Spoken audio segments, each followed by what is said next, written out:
día, buen día. Hola, buen día. ¿Cómo les va?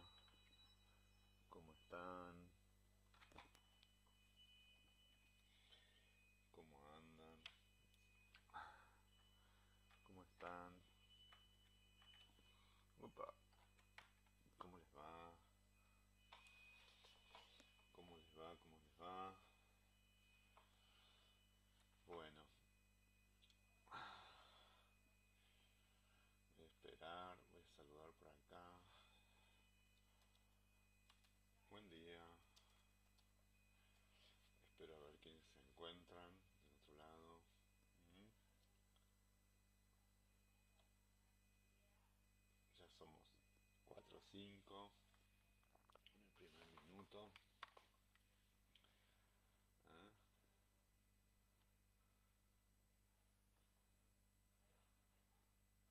Así que esperamos unos minutitos más. Les mando mensajitos acá. ¿Mm? ¿Cómo les va? Ya estamos transmitiendo el martes de cine y psicología. ¿Cómo va? Bueno, ya somos algunos más. Hola María, ¿cómo anda? ¿Cómo están? ¿Ah? Bueno, espero que se escuchen bien, súper bien.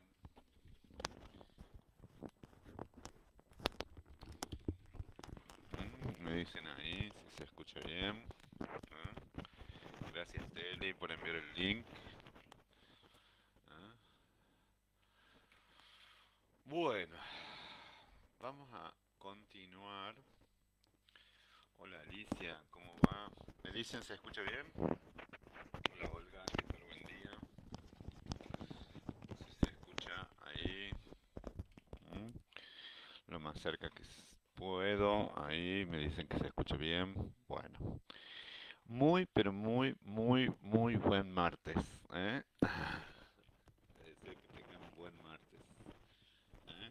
Y no solamente buen martes, sino linda semana. Es un día precioso. Se escucha muy bajito. Voy a hablar lo más fuerte que pueda. Me dicen si se escucha ahí. ¿Mm? Entonces, si se escucha muy bajito, me dicen. Levanto un poco el volumen de la voz. A mí no me gusta gritar, pero sí me parece que es importante que puedan escuchar. ¿Eh? Bueno, salud, buen día. ¿Eh? Bueno, sí, se escucha bien. Ya somos un poquito más. Hola Beatriz, muy buenos días. ¿Cómo están todas? ¿Eh? Bueno, ya estamos reunidos alrededor del curso, un grupo como para empezar, para quienes son más tímidas y que no ponen buen día para todas, o tímidos. ¿Eh? Em, no sé, está mi llave colgada. Bueno, entonces les decía que eh, eh, lo que les decía antes es que vamos a empezar con un tema que es el tema de la psicología, el, casi que el tema de la psicología, el tema de la literatura, el tema de las religiones, y que no es ni más ni menos ¿eh? que lo que constituye y establece diferencias enormes respecto al género, ¿eh? que es la culpa. Entonces, tema de las clases de hoy, la que viene, la culpa. Pero no la culpa solo en el sentido psicológico, ¿no? Sino la constitución de lo que veíamos trabajando. Hola, Celes querida Nora, ¿cómo va? Beatriz Reano, Susana Calderón, Guille, ¿cómo están? Muy buenos días, muy buenos días. ¿Quién está ahí? Marines Largo. Hola Chinita. Beatriz Granjeto. Hilda. Miriam. Un montón se sumaron. Bueno, hasta Maite estoy seguro que las había saludado personalmente. Em, volviendo a la película, y les decía, para quienes recién ingresan, vamos a empezar a trabajar algo en donde nosotros habíamos dejado analizando con dos de las canciones y las escenas. Vamos a tener bastante. Ah, eh, no, entonces está la llave Sí, es el control. No, entonces están con el auto, la llave del auto. Yo no lo tengo. Y basta, por favor, de interrumpir. Bueno, entonces les decía eh, que con dos canciones.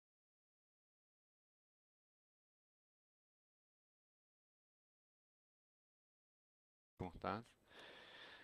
Con dos canciones que nosotros hemos visto, la primera era el cuestionamiento que hace una mujer donde decía dónde estaba escrito, ¿no? Y cuando decíamos dónde estaba escrito, apelaba, valga la redundancia, que en este caso es necesario, a dónde estaba escrito que la posibilidad de recoger del árbol del fruto del conocimiento era solo de los varones, ¿no? O dónde estaba escrito, que ese es el sentido de la letra, que no tenía más opciones, ¿no? Y que además debía salir al mundo del conocimiento disfrazada, travestida de hombre, de varón, ¿de acuerdo? Entonces ahí nos preguntamos sobre la marginalidad que suponía que las culturas y las religiones, sobre todo las patriarcales, ¿no? También hay culturas occidentales, culturas orientales patriarcales, ¿no? Generaron a lo largo de los siglos, la naturalización, y cuando digo la naturalización es dar por sentado, hola Liliana querida, ¿cómo va? Dar por sentado de que las mujeres era para la vida doméstica, entonces el conocimiento, si llegaba a ser letrada, era para lo que veíamos en las novelas de amor, de ficción, y los libros del conocimiento, lo que está reservado a la ciencia, al estudio. Hola José, buen día. Era para los varones. Hasta ahí quedamos. Y vamos a entrar más adelante en lo que es la relación de una cosa que es bastante compleja, de ella disfrazada como varón, enamorada de alguien que es varón y ella sabe que es mujer, y de un varón que se enamora de un varón que en realidad es un travesti de mujer. Es medio complicadito, pero ya vamos a entrar. Pero antes, vamos a la primera fundación de esto, que es el sentido de dos cosas vinculadas al género, ¿no? Hay una canción que ella extraña, ella toma la decisión como para hacer una breve sinopsis, una muy breve sinopsis, de dónde estamos en la película, y esa breve sinopsis dice más o menos que ella es una muchacha que es hermana de un hijo varón muerto, ¿no? Se ve que hay un rabino, un estudioso de la ley, que es un hombre muy generoso, muy amoroso, y que en esa generosidad, hola Dorita, y en esa gran capacidad de enseñar, él ha hecho algo que no es muy conveniente bajo la ley, perdón, y que es bajo la ley ortodoxa judía. Estuvimos hablando de lo que era la ortodoxia, la doxa, y lo que era el indisciplinarse de lo doctrinario, ¿no? Lo de la rebelarse contra la ley, ¿m? Y entonces generar la disidencia doctrinaria. El padre, como a Carmen, en la vida privada, no en la pública, la fisura, se generó la fisura tratándola a Yentel, que esa es una cosa interesante, más allá de su género. O sea, siendo una hija mujer, él mismo se cuestiona y dice, no habrá sido mi error luego, dice, y ya se lo pregunta con un sentido de culpa, el haberte dado el conocimiento que debía haber impartido a mi hijo varón, ¿no? Están bajo un árbol en donde dice, bueno, este es el tiempo que lleva desde la muerte de mi hijo varón. Luego, en términos de esa breve sinopsis, la opción que a ella le queda como huérfana de padre, ya una mujer, es que tiene que ir, obviamente, a cuidar una casa, donde haya niños, donde haya sobrinos, y además como no tiene candidato, casarse y ser ama de casa, cuidar de sus hijos, etcétera. ¿De acuerdo? Esta misma, este mismo movimiento que hace ella tiene la otra opción que no es una opción, sino, y esto es muy importante, no es una opción. Su destino era la maternidad y el casamiento. Entonces ella genera, y esto es muy importante las dos palabras que estoy diciendo, ella misma en su agencia, en su movimiento genera una oportunidad educativa. Y cuando digo genera una oportunidad educativa, hace algo absolutamente disidente, que son dos cosas disidentes. Hola Iris, Carmen, ¿cómo va? Que es, primero, bueno, mirarse al espejo, ¿no? Reconocerse como mujer y quitarse todas las características que tiene del género femenino para trasvestirse en varón y huir tras la muerte del padre. ¿M? Y también en el entierro del padre, tomar las escrituras, ¿eh? Tomar las escrituras y leer, hacer la oración de despedida del padre.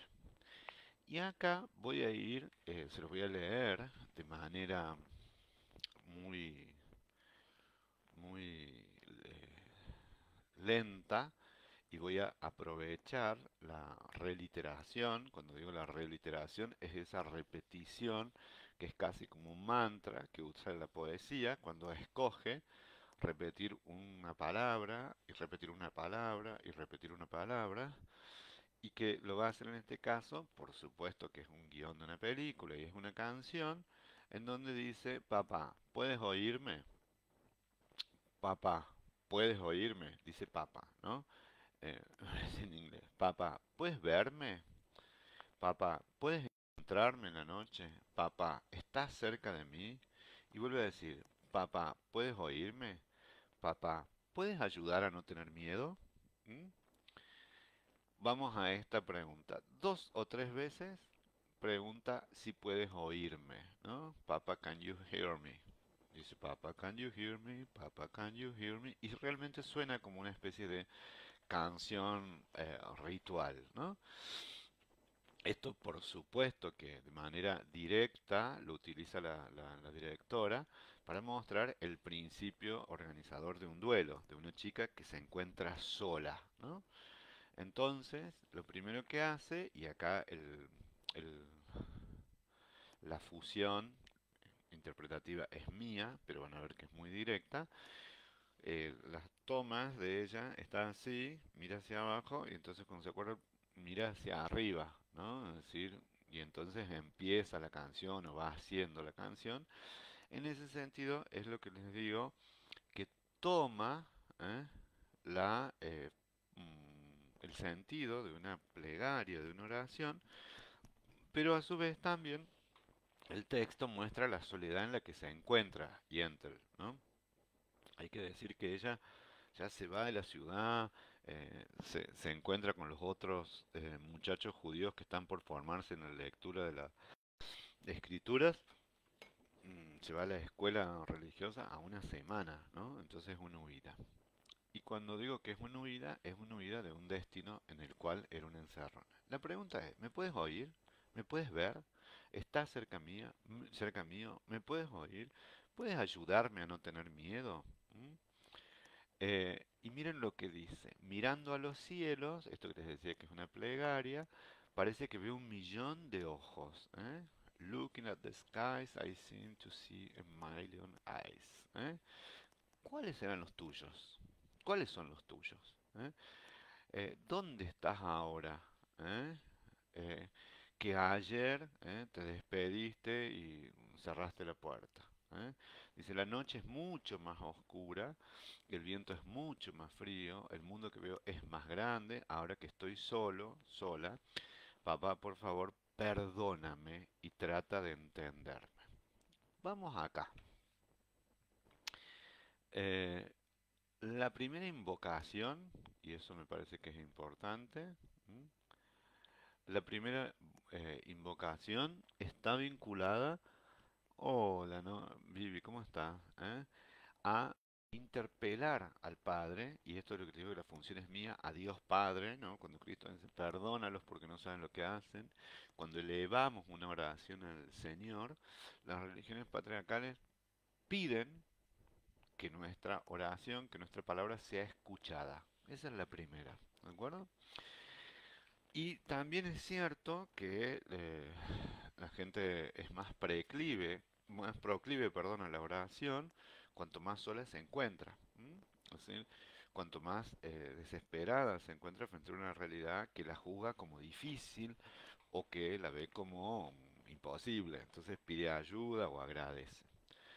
Pero primero pide o se pregunta, para decirlo de manera literal, si él la escucha, si el padre la escucha, si el padre la ve, y en esa soledad, si entre todos esos ojos que ven, que serían las metáforas de las estrellas, ¿dónde estarán los ojos que la miran a ella? Y le pregunta de manera literal, por eso les digo, hola Mercedes querida, de manera literal, dice, bueno, que la noche está más oscura, ¿no? Que la noche es más fría, pero dice, perdóname, trata de entender. ¿Sabes que no tuve opción? ¿Mm? La primera constitución, acá vamos a hacer un saltito, es que para que haya culpa, o haya responsabilidad, ya vamos a ver la diferencia entre la culpa y la responsabilidad, es que debe haberse instituido una ley. ¿M? Es decir, digo, yo puedo tomar esta taza y romperla,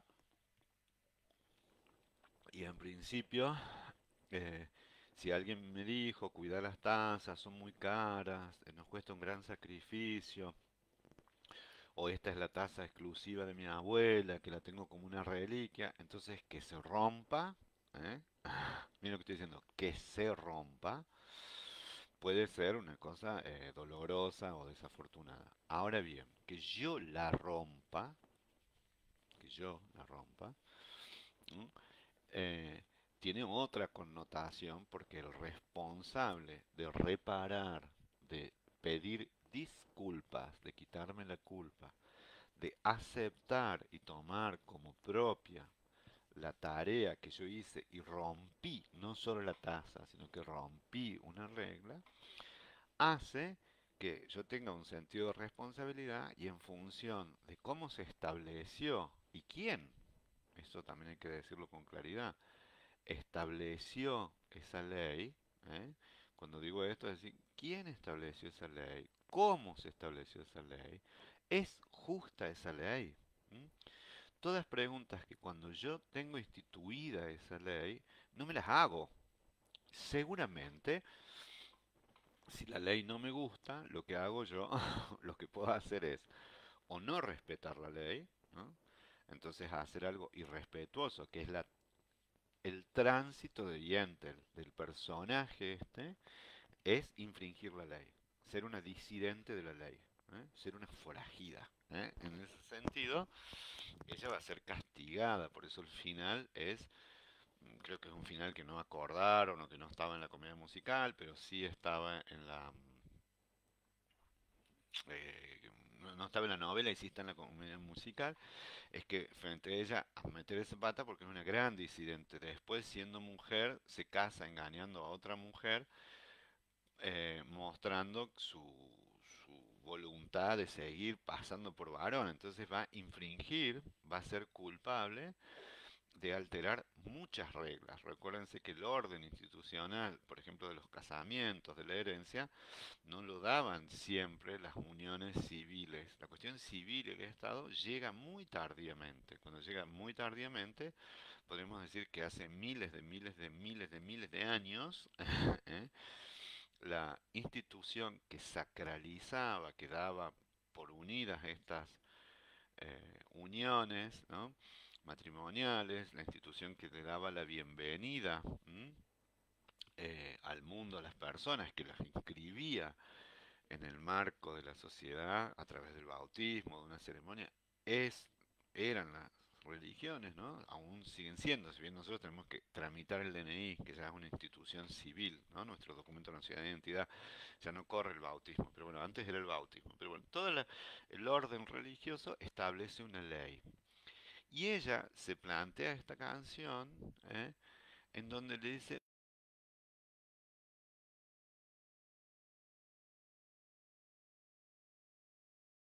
perdón y que el padre trate de entenderlo. Entonces, vamos al orden de lo religioso. Si se establecen 10 mandamientos, son para respetarse. Y si no se respetan, se castiga.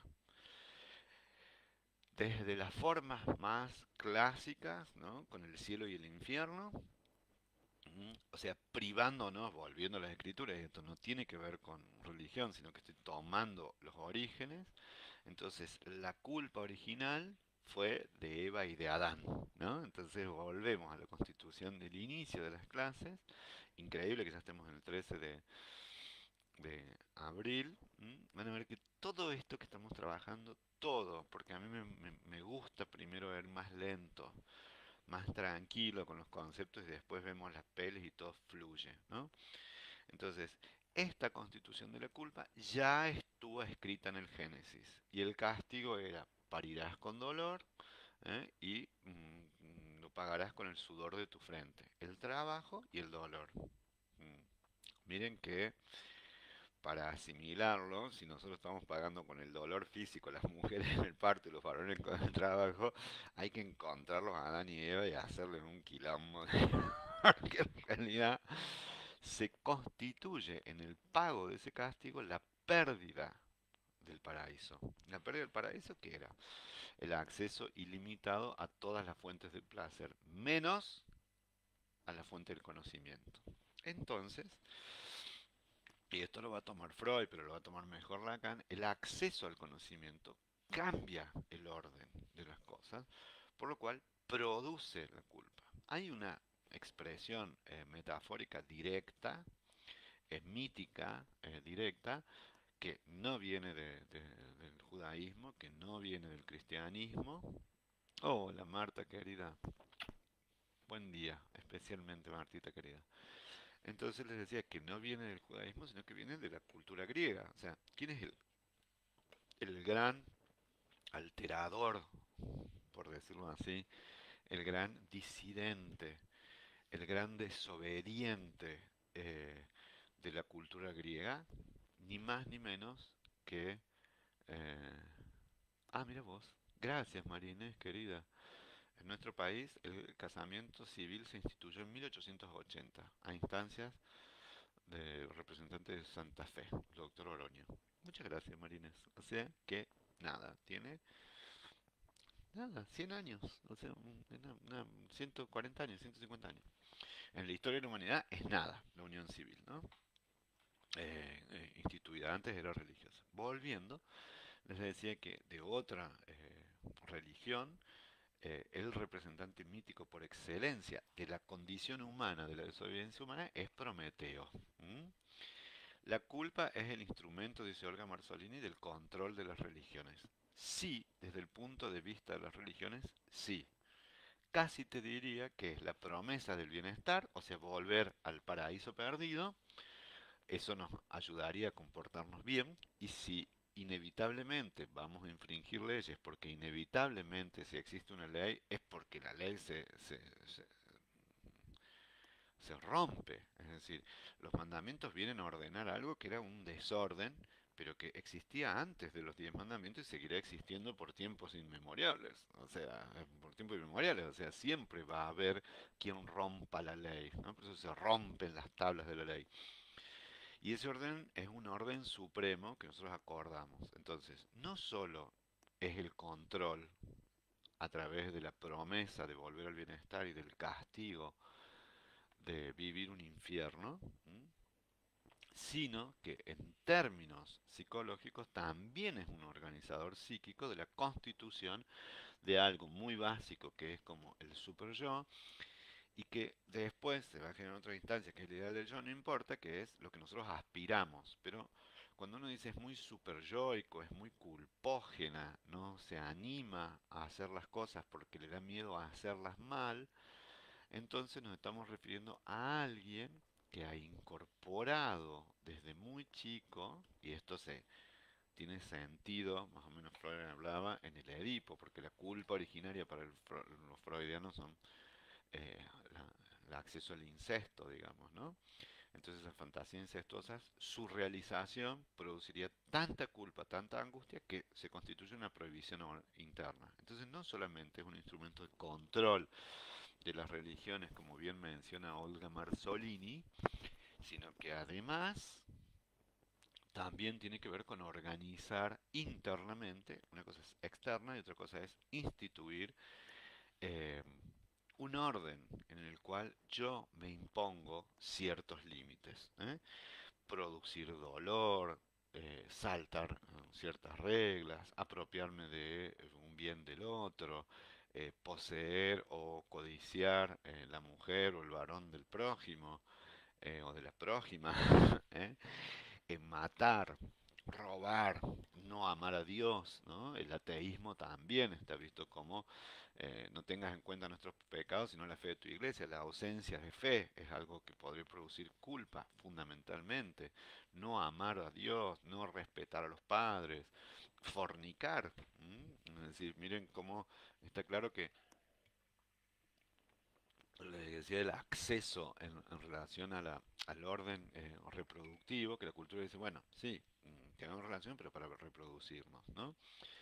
También dice la culpa es un instrumento de sumisión. Por supuesto, porque una cosa es lo religioso, otra cosa es lo social, lo cívico, ¿no? Cuando se dice, es un homicidio culposo, ¿no? Por ahí la gente eh, confunde, ¿no? Lo de culposo, simple y doloso, ¿no? Son diferentes formas, ¿no? Eh, si yo mato a alguien, o violo una ley penal, pero sin la intención de hacerlo, bueno, tengo la culpa. ¿M? Porque obré mal, imprudentemente, de manera negligente, ¿no? Pero si yo hago algo doloso, ya es que para que sea doloso, la acción dolosa, eh, supone el conocimiento y la voluntad de matar al otro, ¿no? Entonces vos decís, bueno, yo no tuve la culpa, ¿no? Entonces, eso la gente lo expresa como diciendo, yo no tuve la intención de daño o de dolo, ¿de acuerdo?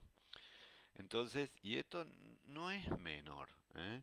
Porque es lo que va a diferenciar lo que yo hago. ¿No? Si voy en el auto y piso a alguien, es mi culpa, o sea, yo hice esto, produje esto, ¿no?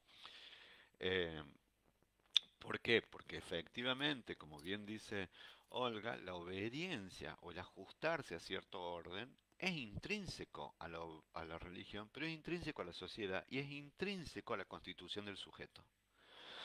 Vamos a ver si ese pasaje se hace de manera más o menos cuidadosa o amorosa, entendiendo que la ley es algo que nos rige a todos los semejantes y en ese sentido nos iguala. Entonces, a todos se nos plantearía, teóricamente, porque sabemos que la ley no es igual para todos, un límite. Un límite real sobre nuestros deseos, un límite real sobre nuestras apetencias sexuales, no sexuales, económicas, eh, personales. Entonces, sí, bueno, la ley establece así un límite, esto de que tu derecho termina, ¿no? Donde empieza el ajeno. Entonces no puedo hacer todo, ¿no? Entonces, en ese sentido, la Constitución, fíjense, establece que todos tenemos la posibilidad de acceder a ciertos bienes, a ciertos lugares, a ciertos derechos, con un límite. Si rompemos esa ley, si lo hacemos de manera dolosa, es que quisimos hacerlo, ¿de acuerdo? O sea, se nos ocurrió hacer esto. Pero no hubo, en el dolo hubo intención, ¿no? Y en ese sentido, eh, después, ¿no?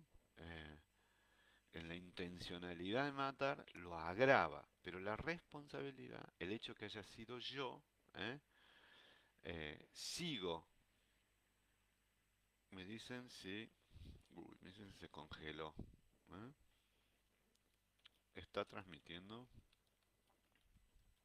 Uh,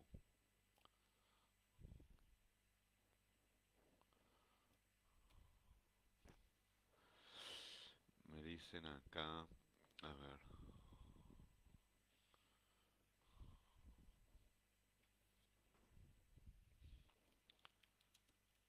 ahí les estoy preguntando.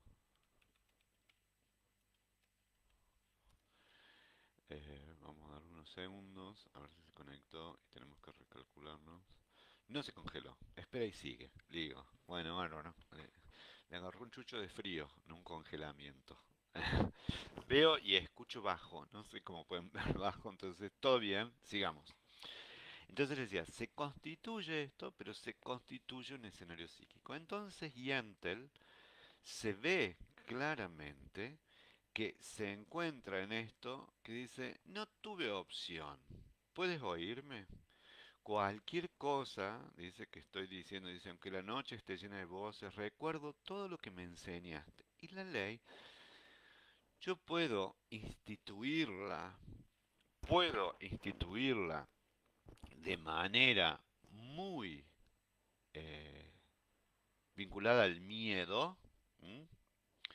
O sea, eh, es constitutivo del sujeto humano, pero puede hacer que te dé miedo. Entonces, que yo te digo, haces eso y te corto la mano, haces eso y te saco el dedo, haces eso, pero además, miren lo que estoy diciendo, porque lo vamos a retomar en El Padrino, lo vamos a retomar en un montón de otras instancias, entonces puede que yo instituya una ley perversa, que no sea una ley justa, porque la institución de la ley no tiene que ver siempre con la justicia. Nosotros pensamos mucho esto porque ya somos sujetos del siglo XXI. Entonces, tendemos a naturalizar de que todas las leyes son justas. Volviendo a Yentl y a la cuestión femenina, hasta 1952 había una ley que decía que solo votaban los varones. O sea, era una ley justa. Visto desde hoy, parece que no era justo que solo decidieran el gobierno de las personas los varones, pero era la ley, la expresión de lo instituido en ese momento, ¿no? ¿Hay leyes que están vigentes? Sí, porque tienen que ver con la condición humana. El no matará, el amar a Dios sobre todas las cosas, ¿no? Para quien es cristiano o religioso. ¿eh? Entonces, hay una forma que es a través del miedo, ¿no? Y hay una forma que es a través de una injusticia, ¿no? Entonces, decir, bueno, vos por ser negro no te podés ir del Señor. Y entonces, si te escapabas de tu amo, te daban 20 latigazos. Si desobedecías, te quemaban. Entonces, sí, ¿había una ley? Por supuesto. ¿La respetaban los negros? Y algunos la respetaban y otros pagaban con su vida tratar de escapar de eso, que era la esclavitud. Entonces, esto ha existido en todas las culturas y existe en todas las culturas a lo largo del orden de la vida y las instituyen las religiones, las sociedades, o sea, un orden civil, lo cual depende de la ley, será el orden penal, el orden civil, el orden económico, o sea, algo que regula y además intrafamiliarmente, ¿no? Entonces decir, bueno, cuido esta planta, no quiero que la rompan, o la ley básica de relaciones es la prohibición del incesto. Entonces, hay una ley implícita en Yentl que dice el conocimiento es solo y el estudio de la ley de la Torah es para los varones en la parte ortodoxa y además si vas a ser rabino. ¿M? Entonces la pregunta dice, ella dice, recuerdo todos los libros, lo estoy leyendo, no, no lo estoy memorizando porque es imposible. Recuerdo todos los libros que me enseñaste, dice Yentl todos los libros que he leído. Dice, ¿pueden todas las palabras en todos los libros ayudarme a enfrentar lo que queda por delante? Esta es la pregunta interesantísima. Seguramente el padre el padre de Yentl ha instituido la ley con cierta flexibilidad, percibiendo la contradicción de la injusticia de esa misma ley que profesa. No sé si me explico, y acá es muy importante. Cuando nosotros establecemos algunas pautas familiares, establecemos algunas cosas que son irrestrictas, el límite. Si no lo establecemos, estamos en un problema O si a la persona no se le incorpora, la persona no puede incorporar esta ley, entonces va a tener un orden perverso, o sea, no va a respetar, no va a ser un sujeto barrado, se dice, no importa, pero no va a haber algo que plantee una diferencia entre lo que está bien y lo que está mal, entre el límite mío y del otro. ¿M?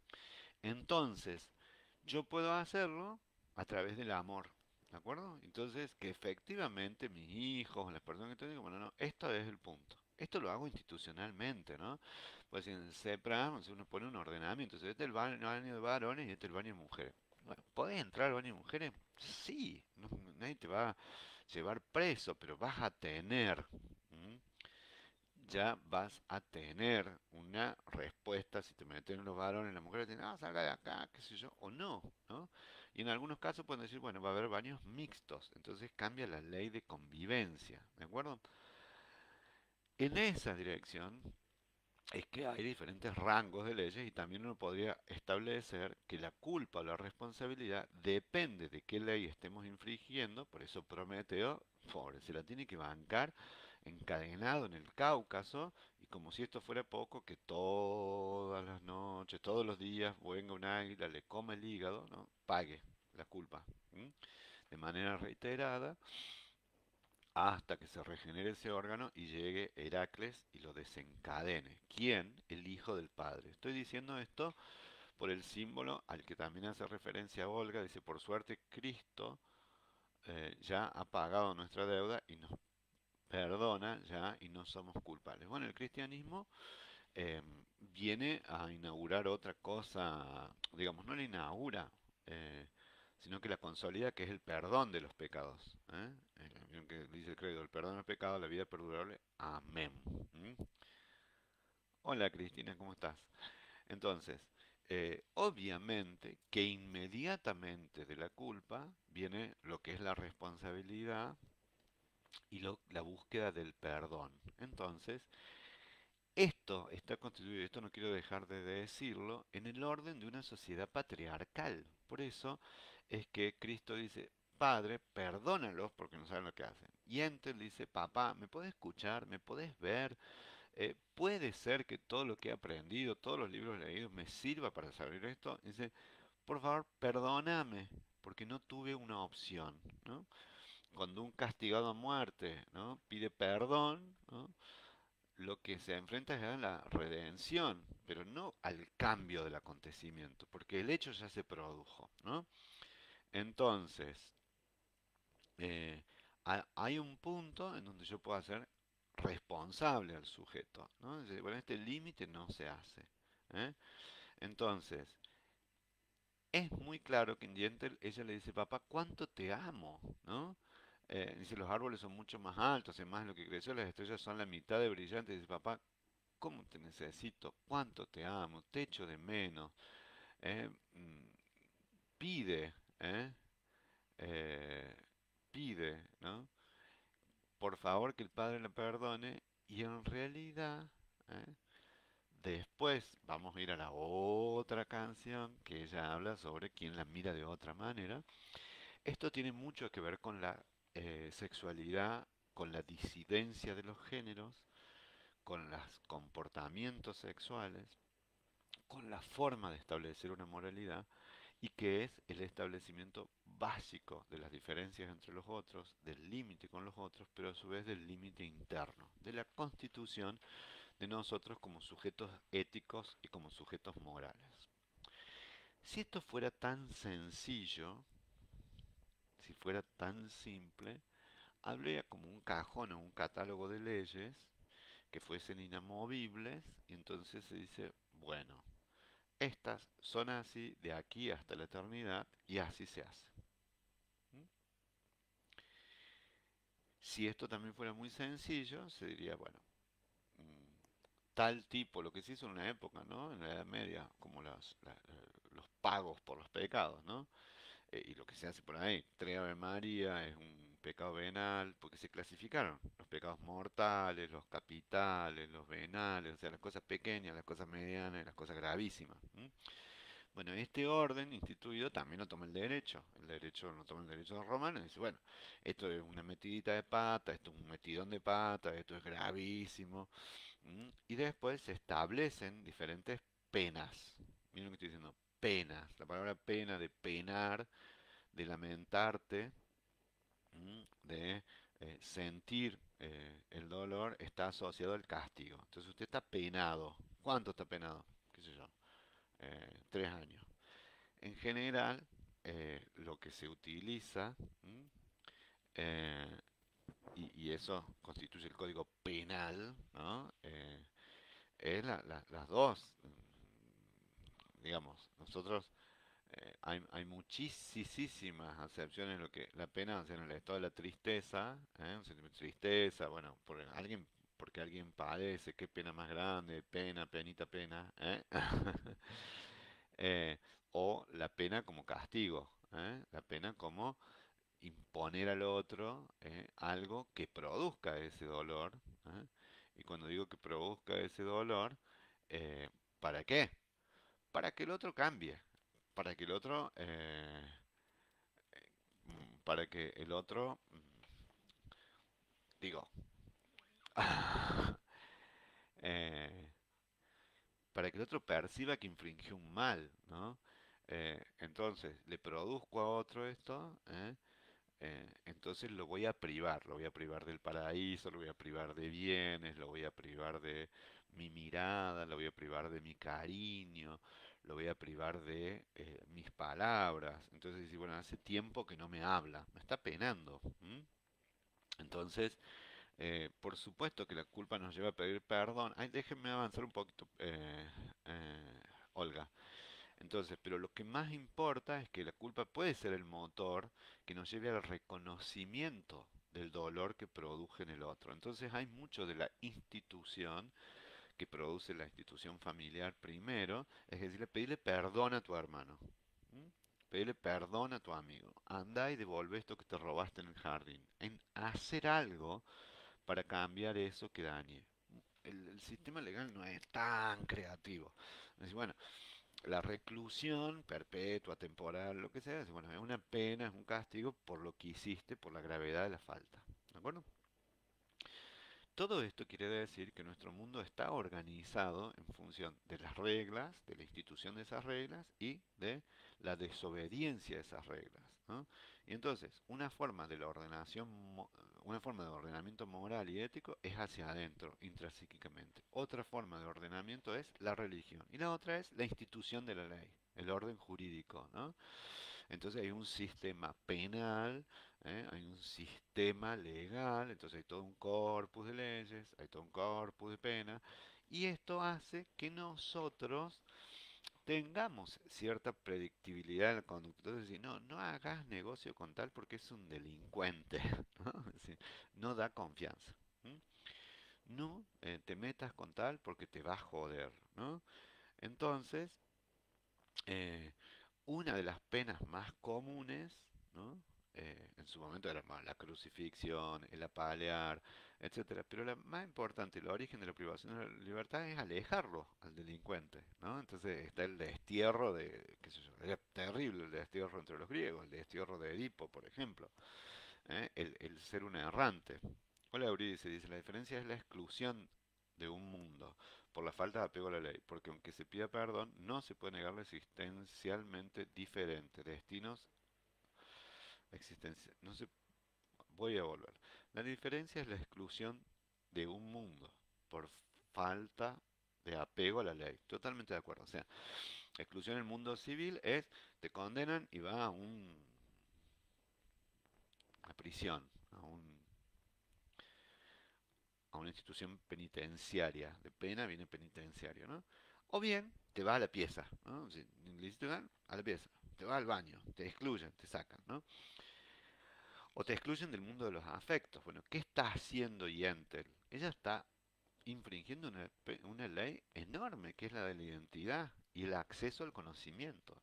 Entonces va a ser castigada y ya de entrada pide perdón. Entonces, esto que estoy diciendo se lo vamos a ver en el padrino, en el orden fraterno, cómo los hermanos establecemos límites y penas que hacen a la fraternidad. La amistad, ¿no? De esto no vuelvo más, ya no lo perdono más, ¿no? Le perdoné una vez, le perdoné dos veces, porque la institución de la ley, la generación de la culpa, viene de la mano del perdón. Pero para que alguien me perdone, tiene que tener una situación de superioridad.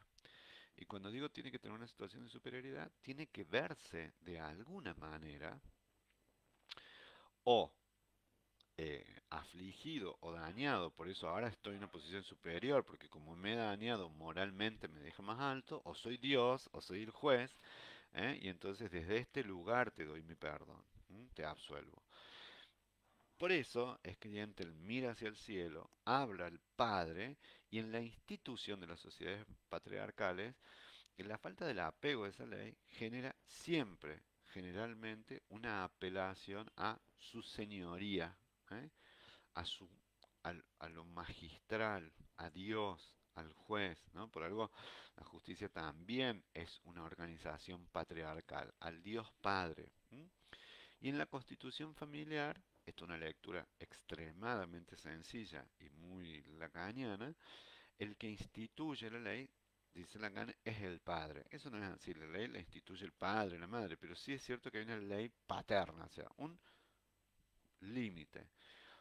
Algo en donde la pregunta es, ¿todas las leyes son igual importantes? No, la prohibición del incesto es una ley por definición importantísima. En algunos lugares la infidelidad es castigada a las mujeres, no a los varones. Entonces, ¿quién está dispuesto a largar la primera piedra? Esa era la pena, ¿no? ¿Cuál era la pena? Apedrearla. ¿Cuál era la pena? La crucifixión, ¿no? Entonces, en ese sentido, la pena tiene que ver también con el castigo. Entonces dice, porque aunque se pida perdón, no se puede negar lo existencialmente diferente. Destinos es la marginalidad de la vida. Bueno, efectivamente, o sea, lo que dice Eurídice, lo comparto bastante, es decir, que el hecho se consumó. Entonces, ahora viene que infringir la ley de manera individual nos deja en el lugar, en manera individual o colectiva, digamos, ¿no? Eh, en el lugar de un delincuente, ¿no? Entonces, y en la familia también, digo, yo soy el que, bueno, puse la vara alta, entonces la rompí, o yo soy el que no cuide esto, no cuide estos bienes, etcétera. Todo eso incide. Ahora bien, hay ciertas reglas que implican una insubordinación, implican una insurrección, implican una objeción de conciencia, implican un cambio de ley, lo cual, y esto es muy importante, bajo el orden civil que tenemos nosotros, lo que está instituido es que nosotros tenemos que producir el movimiento social para que esa ley cambie. Y acá viene mucho del cine, ¿no? Eh, nosotros en general, visto desde una postura heterodoxa, digo, y nosotros estamos del lado de Yentl, decimos, qué bien que Yentl rompió esa regla y nos vemos la película y nos parece bonita, que ella esté... mira que bien, ahí Carmen les puso la conexión de YouTube, eh, ¿no? De la canción esta, ¿no? Entonces lo que les decía, esto que nosotros estamos de acuerdo es porque asumimos de manera directa que ella está como mujer involucrada en una ley que es per se injusta, vista desde el año 1968, desde el año 1983, desde el año 2020, ¿de acuerdo? Entonces implica que frente a esa ley se la cambie. Entonces nosotros decimos, y hoy hay un montón de mujeres que debieron abandonar sus países por la violencia. ¿Qué sé yo? Una chiquilla, ya no es tan chiquilla, tiene cerca de 18, 20, Malala. Ella por qué lucha, esto se los pongo porque ahí lo pueden ver, que les va a servir. Malala, por la educación, es una activista, bueno, fue Premio Nobel de la Paz con el padre, etcétera. ¿eh? Pero Malala, ¿por qué lucha? Por la igualdad, ¿eh? de educación entre las mujeres, ¿de acuerdo? ¿En dónde? Digamos, ella recibió el premio Nobel a los 17 años, ¿no? Ella es pakistaní Bueno, ahora vive en Inglaterra, entonces cambio de contexto y entonces la ley está absolutamente ajustado al contexto donde se da. Entonces, ¿hay leyes que son injustas? Sí. Entonces, la disidencia puede ser lo más adaptativo o el cambio de la ley. Lo que pasa es que sucede que para el cambio de la ley, por ejemplo, de la interrupción voluntaria del embarazo, la ley de el divorcio, el Código Civil, o sea, se produjo tales cambios sociales que llevó un tiempo enorme la realización del Código Civil. Pero primero, y el año pasado lo habíamos visto con Camila, a Camila O'Gorman, digamos en 1850, no sé, no me acuerdo el año, se la fusila estando embarazada por haberse escapado de la casa parental con un cura, ¿no? Y además por ir en contra de un orden instituido. Nos parece espantoso. Bueno, pero hoy hay un montón de instituciones que van en contra de los derechos de las mujeres. Y es cierto, y esto es muy importante acá, que es totalmente distinto el orden instituido, ¿eh? Esto que les digo para mí es muy importante, por la religión que el orden instituido por la cuestión civil. Entonces, uno dice, y bueno, Barbara Streisand quiere profesar la religión judía y quiere aprender, no puede eso. Bueno, entonces, ¿qué es lo que tiene que hacer? Que se cambie de religión. Pero no, quiere seguir siendo judía. Bueno, ahí se encuentra contra el límite que plantea esa ley. Y yo no estoy acá haciendo un juicio de valor si es justa o no. A todas voces me parece muy raro, pero responde a una comunidad, y esto es interesante, una colectividad que, y esto es lo central en términos de psicología y en términos de grupo, a donde me va a definir ese orden institucional la pertenencia y la referencia, ¿no? Entonces voy a decir, bueno, ¿nos parecemos nosotros a los Amish? Pues que sí, físicamente. Ahora bien, tenemos que profesar y compartir, y acá vuelve lo que les decía en las primeras clases, alguna cantidad de hábitos, de costumbres, para que nosotros formemos parte de esa comunidad. Si no formamos parte de esa comunidad, no nos competen esas prácticas, por lo cual nosotros no sentimos ningún tipo de vínculo a esa sociedad, aunque compartimos el contexto histórico, no el contexto cultural. Entonces, se van desarrollando a lo largo del tiempo, así como las sociedades patriarcales originalmente eran únicas, inamovibles. Entonces decía, bueno, este es el jefe del clan, esto es lo que se hace, y sobre esto se va a hacer tal tipo de orden, se va a casar tal con cual, se va a poder casar cuando es niña, se lo va a poder entregar en matrimonio, va a tener que esperar los 18 años. Bueno, va a haber cuestiones cuyo ordenamiento es religioso. Entonces la gente dice, yo creo en Dios, pero no estoy con la Iglesia Católica. ¿Por qué? Porque no puede casarse los gays, porque no puede oficiar la misa una mujer. Bueno, eso, entonces si yo ya no acuerdo con lo que instituye esas prácticas, me voy alejando de la ortodoxia. Y cuando digo que me voy alejando, o me alejo individual, aunque sea una muchedumbre, ¿eh? O bien, y esto es importante, se produce un cisma, entonces se produce otro nivel de organización. En el orden institucional hay un cambio de ley que nos rige, ¿de acuerdo? En lo psicológico también hay que atravesar una cantidad de transformaciones cognitivas, sobre todo, y emocionales centralmente, o sea, emocionales y cognitivas, si yo he cambiado el orden moral a lo largo de las generaciones. Entonces decir, bueno, esto que para mi papá, para mi mamá era palabra santa, o que me decían no hagas tal cosa, o te van a llevar los demonios, o no sé, no hagas tal otra, o esto no corresponde a hacerlo, o esto está mal, y entiendo que quizás eran muy severos o eran absurdos, habrá quienes puedan realizar un cambio y no sentirse culpable o egoísta, y entonces puedan decir que no a ciertas cosas y admitir otras. Ese es un trabajo psicológico que lleva a que se produzca una desculpabilización. Ahora bien, recién alguien decía, me parece que era algo Marzolini. Está bien lo de la culpa, yo no voy a decir está bien o está mal, pero la generación del sentido de responsabilidad viene por la educación de los padres. Ese matiz de qué es lo que está bien o qué es lo que está mal, yo ni siquiera lo pondría en términos de solo si está bien o si está mal. Sí es muy importante que el aprendizaje de la ley se tiene que hacer en parte por dos cosas, o sea, en parte por el temor a infringir esa ley, o sea, por ahí uno que hace, no estaciona en un lugar porque tiene miedo que le pongan una multa, entonces la compra que salió 500 pesos lo salió 8.500 porque le pusieron una multa. Hay leyes que son injustas, absolutamente injustas. Hay leyes que por injustas tienen que ser, y esto es muy importante, sostenidas por un sistema autoritario o violento. En la parte de África, ¿no? Es decir, solo se podía sostener ese régimen a través del uso de la violencia. ¿Por qué? Y esto es muy, muy, muy importante.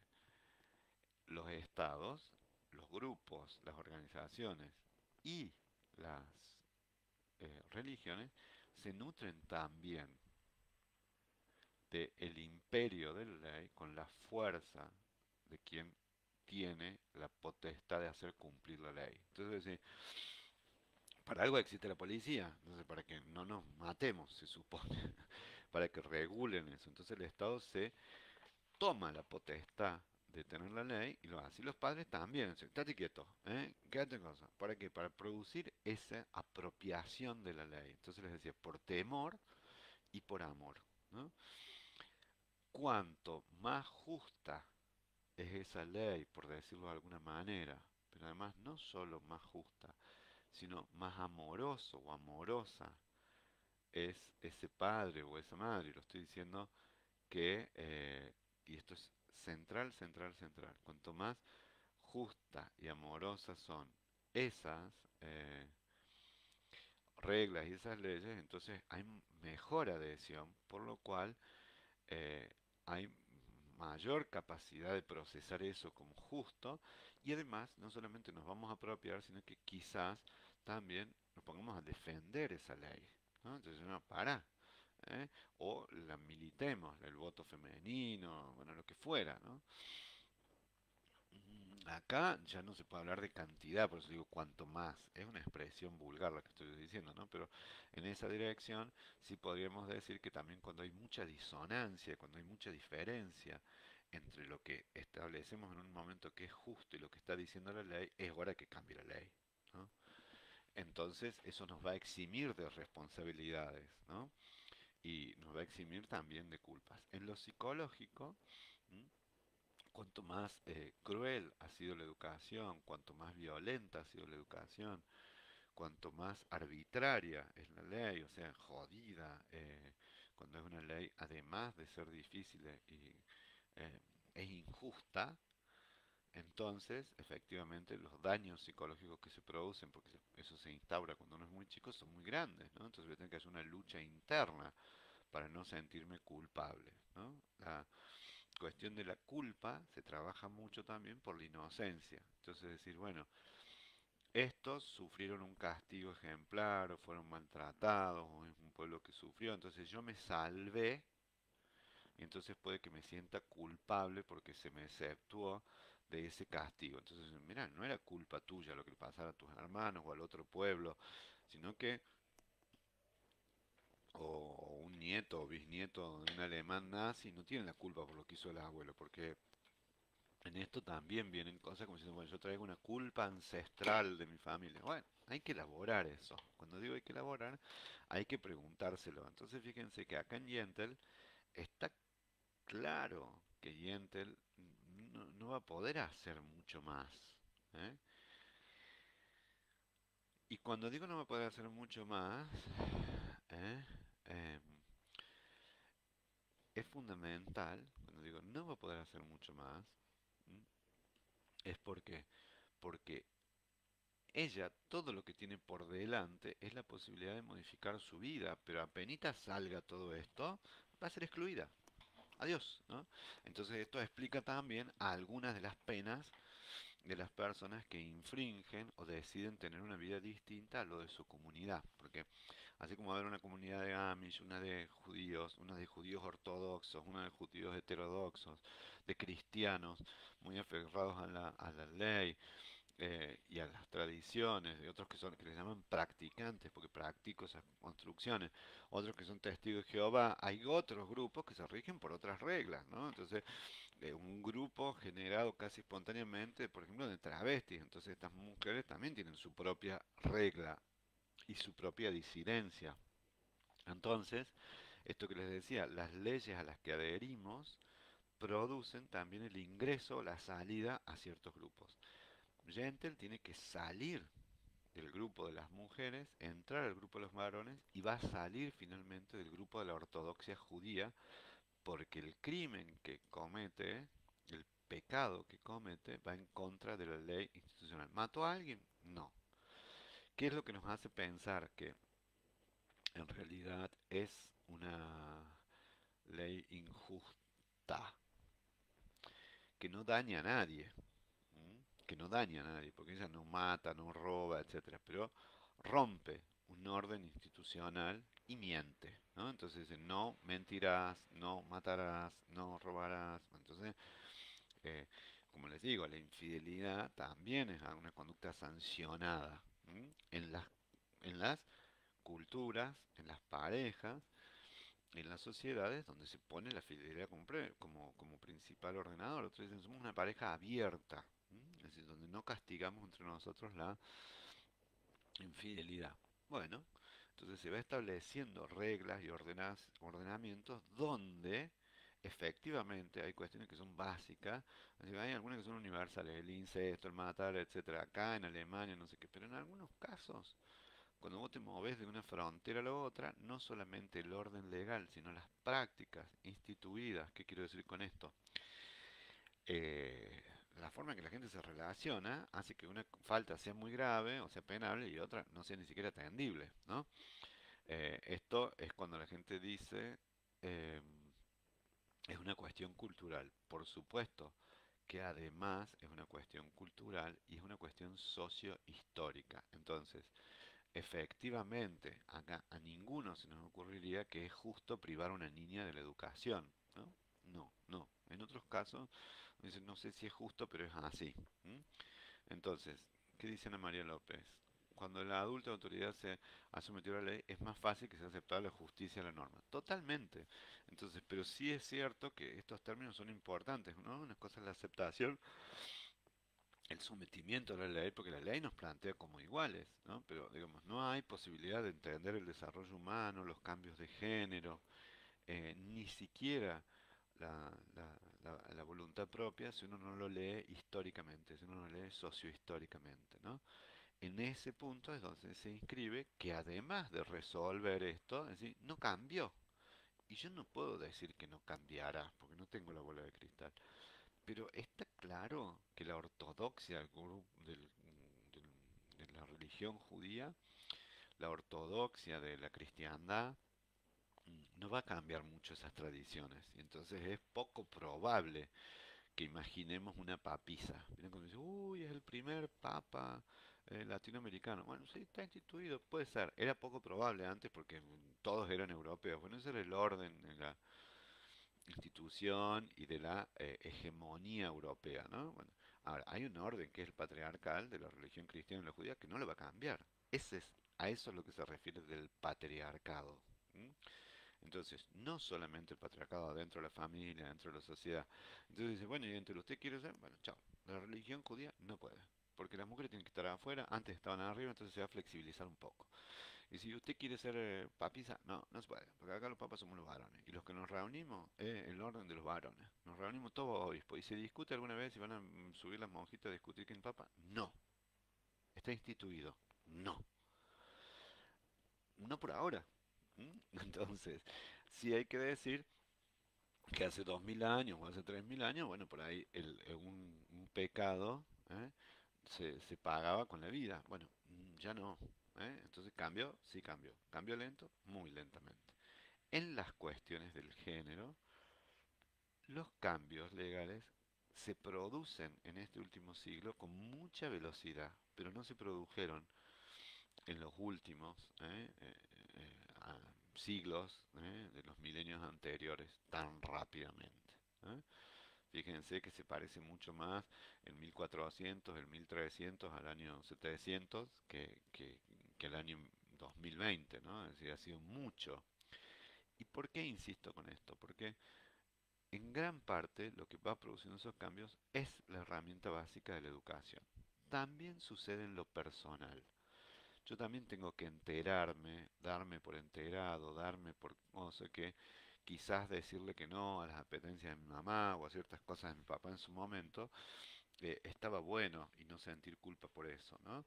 O cuando alguien tiene un trato abusivo y entonces pide demasiado de mí, insiste, viene, molesta, me quiere hacer sentir culpable, entonces tengo que decirle, no, mira, ya no quiero relacionarme más con vos. Entonces, algunos cortes en las familias producen culpa, por eso se repiten alguna falta de límite. Entonces, ¿cómo no le dicen que no a fulana o a fulana? Y bueno, no me animo porque me da culpa, ¿no? Entonces, esto es que si uno, lo que voy a decir, tómenlo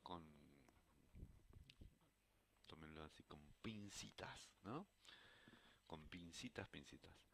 Eh, y es lo siguiente. El orden se instituye a través de la ley. Se establecen esta relación de premios y castigos. Se incorpora de afuera hacia adentro y a su vez va cambiando a lo largo de la historia Manon Tropo. Ahora bien, todos estos cambios culturalmente ¿eh? Eh, producen o tienen un dejo de época o de cultura, ¿no? Entonces, dice, bueno, ha cambiado la ley, y no necesariamente cambia la ley en términos escritos, pero el sentimiento a lo que uno no se anima tiene que ver con la posición que uno tiene en relación a esa ley, a eso que está escrito, a esa época, a las relaciones con esos padres y a lo que hace, ¿no? O sea, tenemos muchas formas de exceptuarnos, ¿no? Por ejemplo, hay una ley que dice que no se puede reproducir videos y no sé qué, dicen los de Hollywood. Bueno, listo, está bien. Hay una ley que es para los actores, para las actrices, que tiene que ver con la propiedad. Y otras veces uno dice, bueno, pero si uno le roba a un ladrón, ¿no? A la Warner, ¿eh? Tiene 100 años de perdón. O sea, que en esto hay muchísimos esquicios en donde se produce cierta adhesión al cortar la culpa. Y entonces, dice, bueno, ¿y qué te robaste? Y, qué sé yo, no sé, un chocolate. El kiosquero le robaste un chocolate. Bueno, sí, el kiosquero, bueno, pero se lo robé a una mega empresa multinacional de arco, de golosina. Pues, producen tantos, ¿no? Como diciendo, el daño que produzco es poco. Entonces, viene algo muy importante acá que es cuánto de flexibilidad o de rigidez se atiende a esa ley. Y la gente siempre pide excepciones. Yo soy consejero en la universidad, los estudiantes siempre piden excepciones, excepciones, excepciones. Cuando lo piden los docentes dicen que no. Entonces, acá hay varas que son distintas, sí. Hay varas que son muy, muy, muy distintas. Y uno tiene que tratar de equilibrar la altura de esas varas. Cuando digo equilibrar la altura de esas varas, es que, como dice el dicho, siempre se le pega al caballo que más tira, ¿no? Entonces, por ahí decir, bueno, no, en eso tengo que aflojar y con esto tengo que ajustar un poco. Pero voy a volver a lo de Barbara Streisand. La primera interpelación es, papá, ¿me estás escuchando? Papá, ¿me estás viendo? Porque ella tiene una cuestión de invisibilidad, ¿no? Eh, bueno, la ley del talión, imagínense el cambio cultural que se hizo, que la ley del talión vino Cristo para decir no a la ley del talión, que no podía hacer esto de ojo por ojo, de diente por diente. Sin embargo, esa práctica es muy común, ¿no? Y ya lo dijo Gandhi, ¿no? Si hacemos ojo por ojo, el mundo va a quedar ciego. Y Gandhi es muy posterior a Cristo.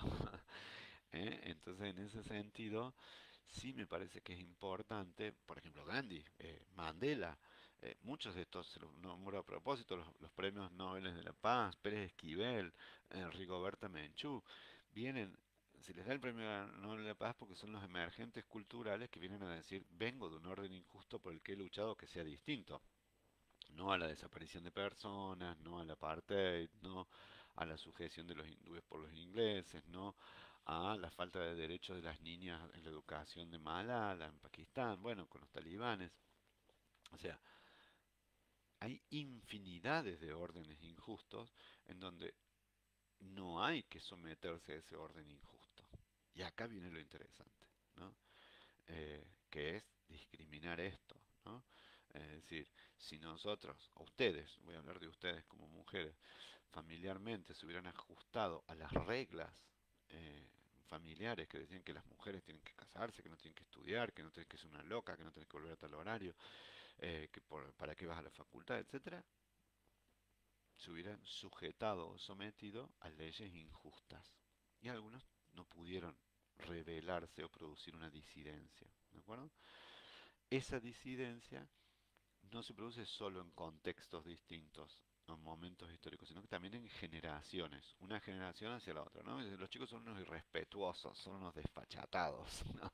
Son, eh, no respetan, bueno, no sé si no siempre respetan, muchas veces no tienen el temor, ¿no? Entonces yo a mi mamá no le hablaba de esa manera, o a mi papá no le hablaba de esa manera, dicen la gente grande. Dice, ¿por qué? ¿Qué le tenías miedo? El miedo es uno de los cinceles, ¿no? Con los que va a obrar, con los que se va a moldear la culpa, ¿no? Entonces, ¿por qué? Porque tengo miedo a infringir la ley, miedo a la pena por infringir la ley, y otras veces porque tengo miedo a las personas, porque tengo miedo a quien está detrás de esto, ¿no? Entonces, en Gentle, el movimiento es que ella hace ese paso, pero lo primero que hace es pide perdón al padre y pide comprensión, ¿no? Es decir, porque primero dice, ¿dónde está escrito? Esta es la secuencia. Bueno, ¿cuál es la ley? Bueno, yo voy a producir esta disidencia. Entre la ortodoxia voy a producir esta disidencia. Esta disidencia, menos mal que todos, que todos, que todas, que todes, como quieran. Fíjense una cosa tan sencilla los problemas que trae, ¿no? Cómo hablar. Em, Interpretaremos más o menos rígidamente las leyes, con más o menos comprensión. Pero sí tenemos que estar claro que si la ley en nosotros está puesta desde un super yo muy rígido, muy tirano, con mucho miedo, entonces se va a establecer una gran rigidez y una enorme culpa para movernos interpersonalmente. Y lo que más va en contra de nuestra libertad es la culpa, ¿no? En sentir que tengo que hacer cosas. Cuando digo hacer cosas son sacrificios. Inmolarme, no ir, dejar de ir a una fiesta, no participar. Esto que decía sabiamente Eurídice, quedar excluido de algún orden, ¿no? Entonces, bueno, porque no te puedes vestir así, no acceder a la biblioteca, porque sos travesti o vestirte de mujer, no te aceptan en un club, porque sos, o sea, hay muchos registros de diferentes exclusiones y puede que yo me autoexcluya. ¿Eh? La forma más severa de producir culpa y exclusión es excluirme del mundo de los afectos, ¿no? El parangón de la exclusión, lo paradigmático no es ni más ni menos que Edipo, ¿no? Es decir, él mismo se impone una regla de exclusión y dice, si yo descubro al asesino de Layo, lo voy a desterrar. Y bueno, después descubre el pobre infeliz que él es el asesino de Layo y que él usurpó el lugar de su padre y que él tuvo relaciones incestuosas y 4 hijos con su madre. Entonces se impone, porque es un rey justo, el castigo de haber infringido la ley de matar al rey, por lo cual Tebas sufría la peste. Y se lo impone.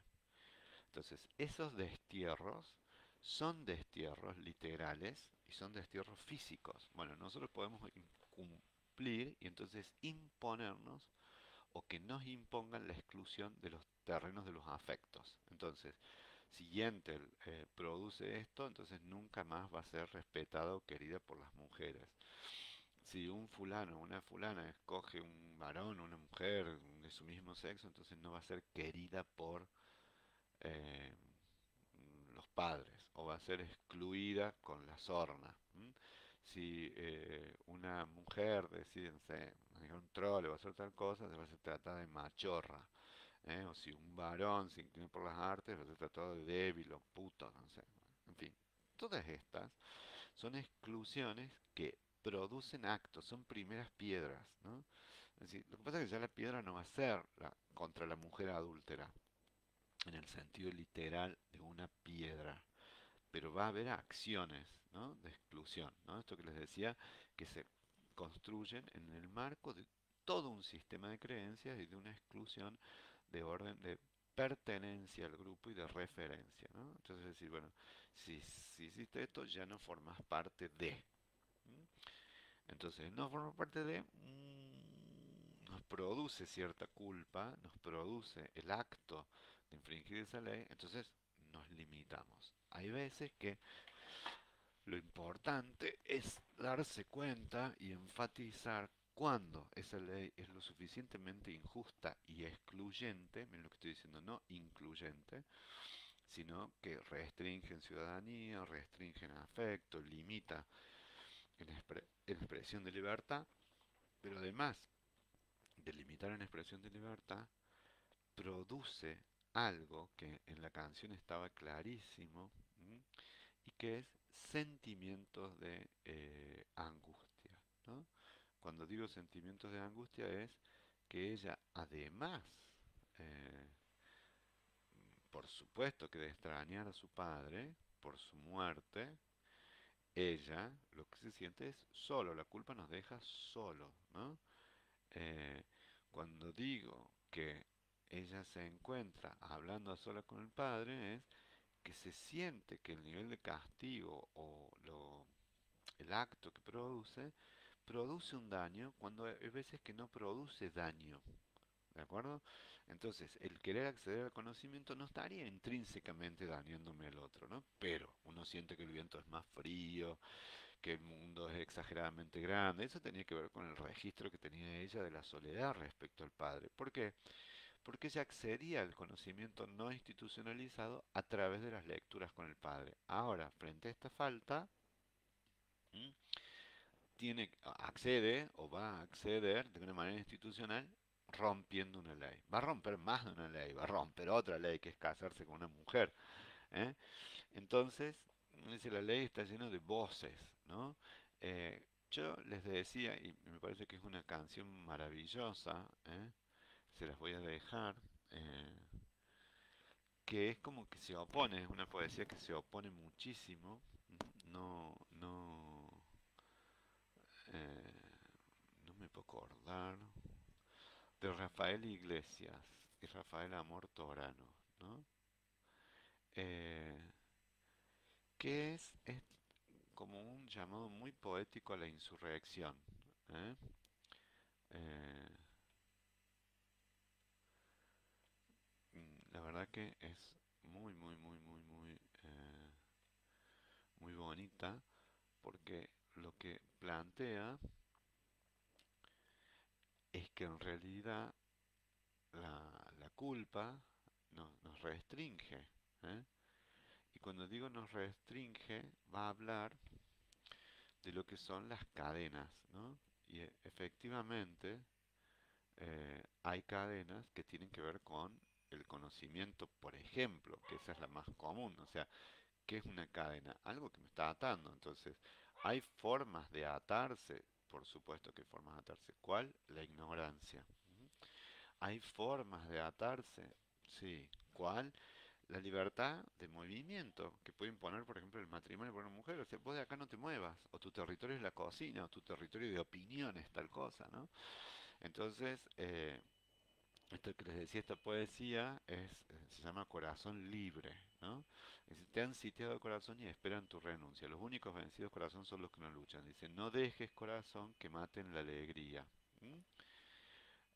Y esto sí me importa mucho, el tacto de la vida. ¿Eh? Dice que se equivocan corazón con frágiles cadenas.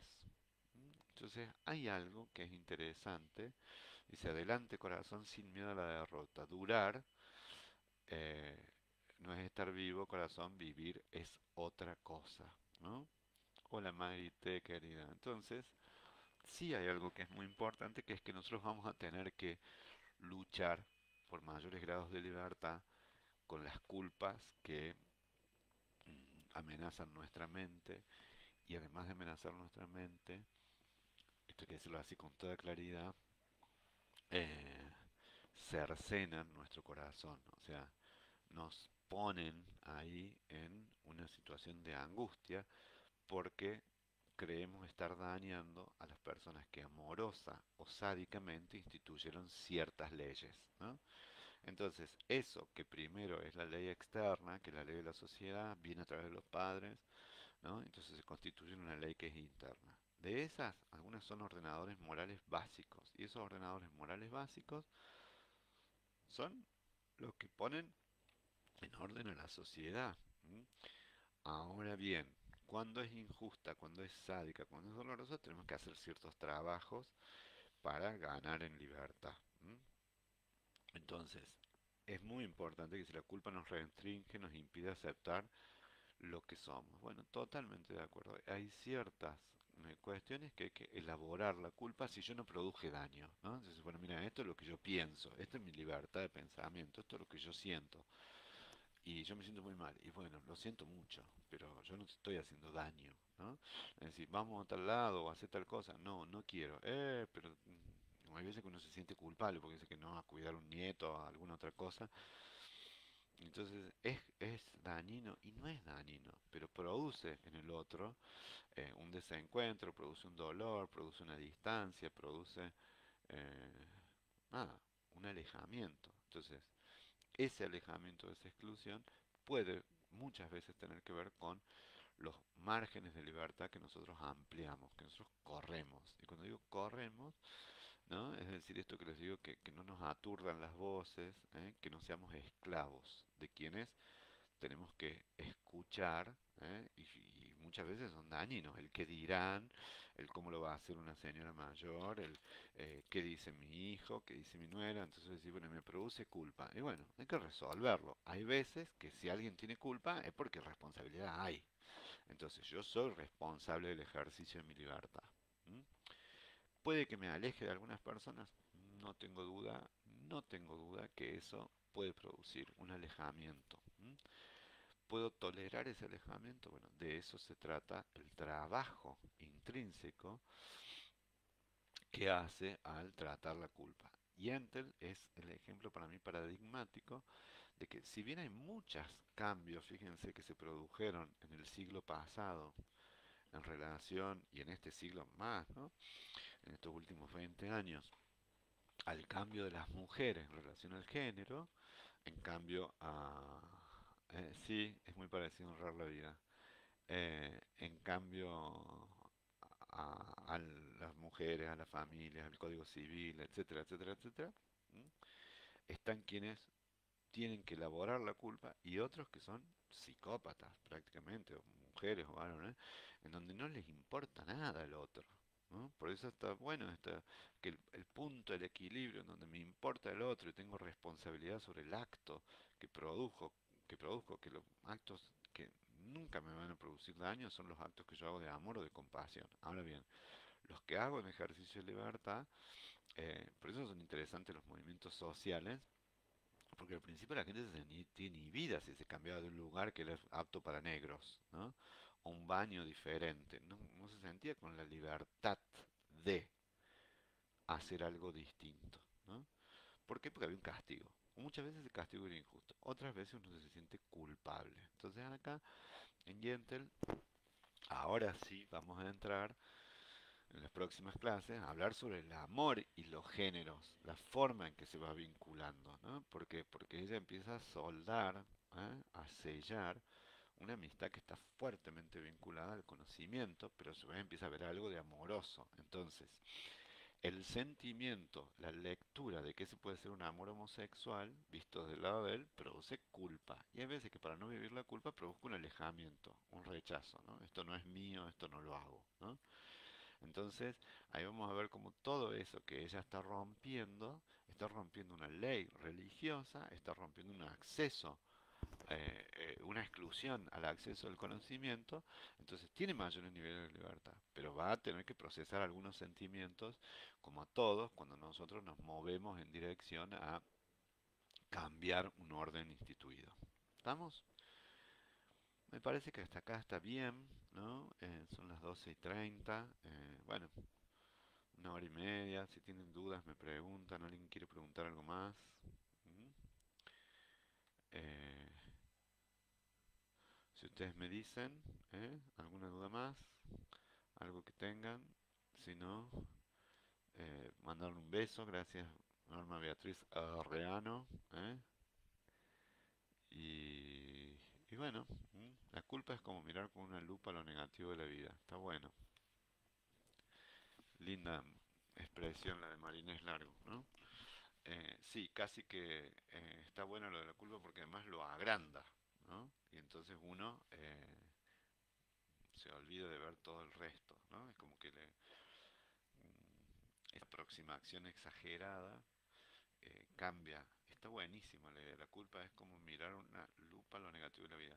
Porque agranda el granito de arroz que vemos, ¿no? Es decir, no es tan grande, ¿no? Un granito de arroz, pero con un lupa, un gran aumento, produzco, es muy buena, me encanta esa expresión, produzco un impacto, un efecto como si se tratara de algo gigantesco que en realidad no es tan grande, sino que es del tamaño de un granito de arroz, ¿no? Todo lo subjetivo, cómo lo viví, cómo lo miro, hace el efecto de lupa. ¿Eh? Bueno, me alegro, muchas gracias, de nada, una clase muy provechosa. Gracias, María, Olga, Nilda, Beatriz, Dorita. Ay, genio, me parece mucho. Bueno, Teli querida, vamos a hablar de muchas culpas, ¿no? Porque después vamos a ver de responsabilidades. Acuérdense que tenemos para adelante películas como El Padrino, bueno, diferentes cosas que son instituyentes, ¿no? Y que son muy buenas. José, besos. Teli, muchísimas gracias. Miriam también. Chinita, que tengan ustedes un lindo día también. Así que, bueno, por ahora es como el saludo a la salida. ¿eh? Nos vemos. Nos vemos. Gracias, Eurídice, Liliana. Adiós. Que tengan una linda semana. Buen martes y linda semana.